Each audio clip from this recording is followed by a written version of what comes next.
You're now listening to From the Club. What happened to Drake? Has Drake completely fallen off with his last 3 albums? That's a serious question we need to ask. We will reveal the answer in this podcast. Make sure you subscribe and leave a comment below saying I subscribed, and we'll try our best to reply to your comment. Welcome to From the Jump, your source for all things hip-hop. I'm Syllable. This is my co-host, Mr. White. You know, before we get into discussing what was going on with his last few albums and if he's fallen off, let's talk about Drake's influence on the rest of hip-hop culture. I think one of the things that Drake really did is he really broadened the influence of the genre to hip-hop adjacent fields, into different genres of music, and to singing to like Nigeria, the Caribbean, and other parts of the world that previously didn't have hip-hop as kind of a mainstay. Yeah, I could definitely say that Drake has been a very universal artist, if that's what you want to call him. What he presented when he came out, which was very unique to him, was that he took the edge off of rap. Yeah. If you think about the time when he first dropped, Thank Me Later was like his first official album. Yeah. Then he had the So Far Gone mixtape before that in 2009. And he had that song, You the Best, right? And that song wasn't really kind of what was going on in the rap scene. You know, trap was super heavy back then. Right. You had Jeezy, T.I., Gucci Mane kind of running the sound. Definitely. Outside of Kanye West, who had just dropped 808 and Heartbreaks in 2008, there wasn't any other artist that was coming with kind of this mixture of ladies rap and just lyrical fun. Like rap was real serious around that time. And I think you made a good point about how the trap artists talk about ladies. You know, they're like, bitch, get over here. Drake's like, you the best, you the best. Right? Big change of tone. Consoling them. Yeah. The approach was very, very unique. Yeah, definitely.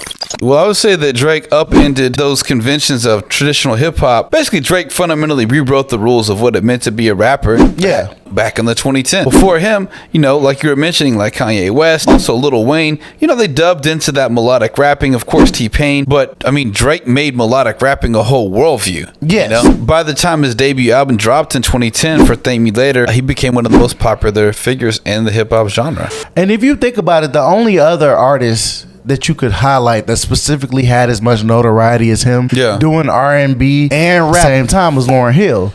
So I think there was a big void that was left when Lauryn Hill left the game. She only had one project, right? And for years and years and years and years, right? She dropped that project in the 90s. For years and years and years, there was nobody like Lauryn Hill. There was nobody who could equally do the R&B and rap. Right, this is true. As well. And there was nobody who leaned into it as much as Drake did. Drake had entire songs that were just R&B. This is true. And he was always criticized about that early on in his career. He was really soft. I criticized. He was really soft. I criticized him plenty. You know, I refused to even listen to him until much later.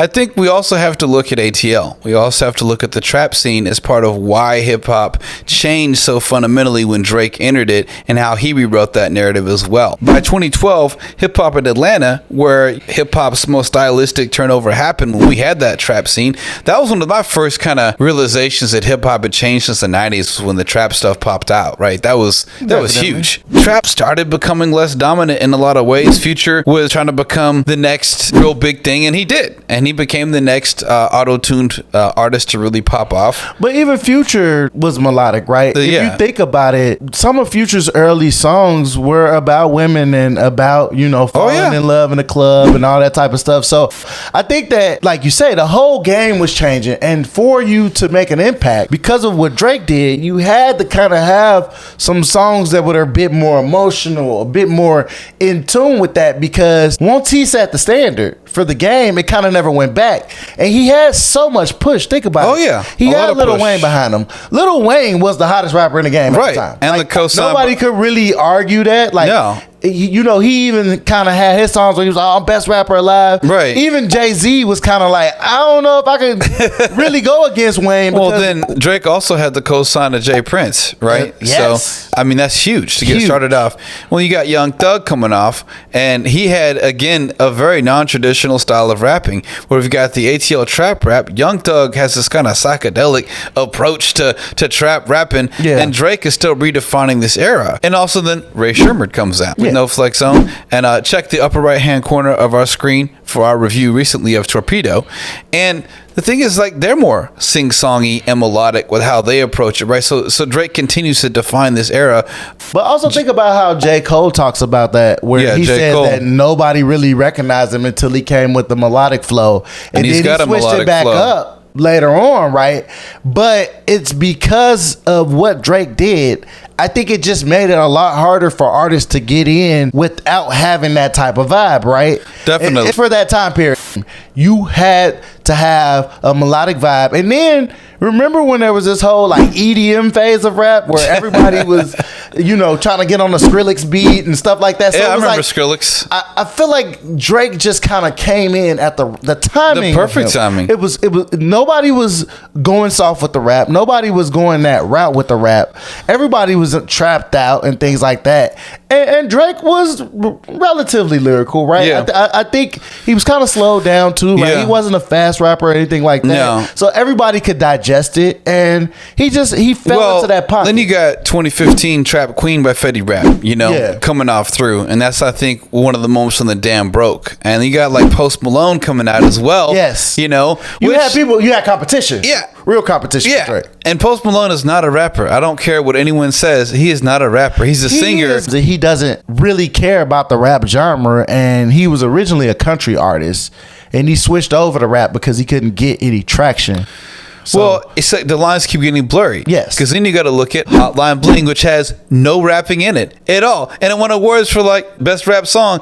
It's not even a rap song at all. So let's fast forward a little. Now in 2017, all those lines completely get obliterated. Almost every single new rap star that was getting minted in this era was really a hybrid. We're talking about Lil Uzi, we're talking about Extension, we're talking about Gunna, Juice WRLD, Travis Scott, all of Lil those Baby, Boogie with a Hoodie, Young Boy Never Broke Again, as we've talked about recently. Lil Durk, I mean, whoever you want to talk about, all of those artists have been influenced by the Drake sound, and it's huge. Probably tried to work with him at some point, and they even had something called the Drake effect, right? Where it was like an artist who was trying to get on in the game. If they did a song with Drake, they would get some buzz. They would be able to actually go to that next level. I think that's also a good point as well about how Drake shaped so much of the genre was because he would do that. He would work with these young artists that other folks weren't and give them that cosign and give them that boost to fucking get their career started. But what happened? How far has Drake fallen where he is so oversatisfied with his success? He doesn't feel like he has to try anymore. His last 3 albums were pretty mid. I think that's pretty accurate. I think he might be getting bored. He might be getting tired. And not saying that he's not going to keep making music, but I feel like now it's become a job for him. There were these phases that he was going through. He kind of came in with a soft phase. Then he got a little bit gangster. He really embraced that Houston sound. Making songs talking about how he was going to run up on people. I remember that. Although one of his greatest hits, the Started From the Bottom song. Yeah. Like, Drake, you didn't start from the bottom. It's like, okay, your dad wasn't around, but you still had some opportunities that the average person didn't have. No. You were already well known and established. You had a fan base. Part of the reason why Drake blew up, because he had the a fan base. person that introduced me to Drake knew him from Degrassi. And I was like, who the Drake? He never really had to prove himself. He was given a formula, and that formula started to get exposed a little bit. Remember when all the ghostwriting allegations came out with him and Quentin Miller? I think that kind of made him look at the fact that although he had so much success, that people weren't appreciating his success like he was appreciating it. Well, right? I think a lot of people confuse ability with artistry. What does it mean to really be an artist? Does it mean you just perform songs that other people have written? Or does it mean that you embed your soul, your experience, your pain, your blood, sweat, and tears in that? When you think about it, it's like, what does it take to succeed? A good marketing team. Yes. So is Drake really a rapper or just the product of a good marketing team? And Nani Amendalis off one of my favorite Drake albums, Thank Me Later. What if I don't really do the numbers they predict?